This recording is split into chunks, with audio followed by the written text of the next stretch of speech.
A bird could fart outside. I don't care, just anything. So I said, okay, go.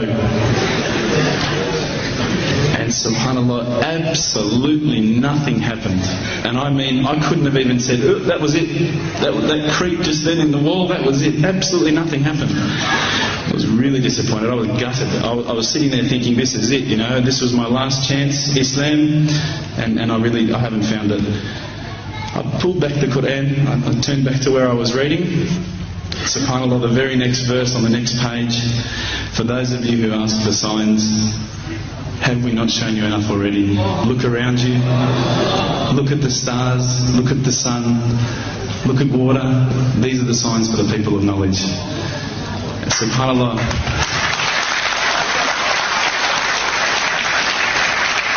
I threw the doona over my head and I pretended I was asleep. I was that scared because I couldn't believe how arrogant I'd been to want my own specific sign when all the signs had been there for me all along.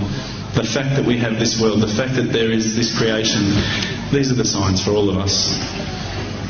The next day I decided this is it, I'm becoming a Muslim. I'd been investigating Islam now for probably about 6 months, to be honest. I went in and I said to myself, this is it, I'm going to make shahada. I had no idea what I had to say, I had no idea what the words were. It was probably close to Isha prayer, so it would have been, 7, 8 o'clock at night. I went in and I couldn't believe it. There was about 1,000 people at the mosque. I thought, subhanAllah, look at this religion.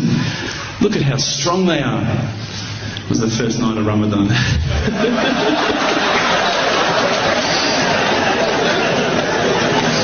Ramadan Muslims. So I sat there and I was very nervous, I must admit. I got up and this person's going to me, you got to say these words, bro, Ashhadu. I'm going, what? Ash what? Can't I just say it in English? No, they say, no, you've got to say it in Arabic. And I thought, looked out over the sea of beards that I could see in front of me, and I thought, if I get these words wrong, I'm a dead man again. I had this fear, And they were staring at me, and I don't know if you know this, but Australians can't stare. Lebanese people can stare. So I was sitting there, I was very scared.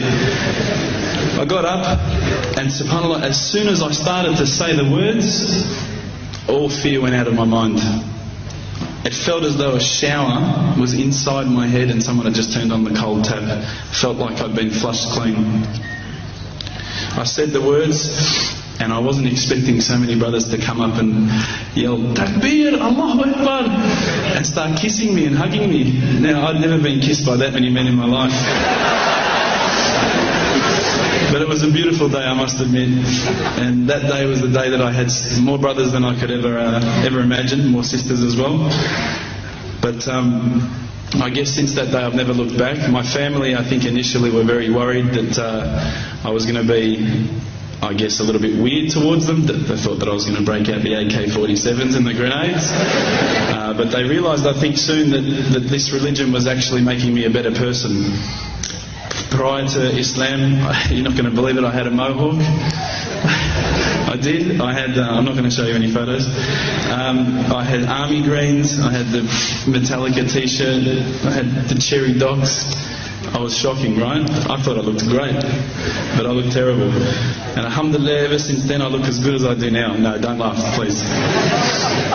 But my parents were the first people to actually say to me once, which really amazed me. They said, my father actually asked me for the Quran recently, which I was really happy about. I always thought he'd be one of the hardest people to work on. But he said to me, ever since you've been a Muslim, you've been a better person. You're more reliable. I can count on you to come and pick me up if my car breaks down. Whereas before I go, Dad, I was drinking last night. I don't know if it's still out of my system.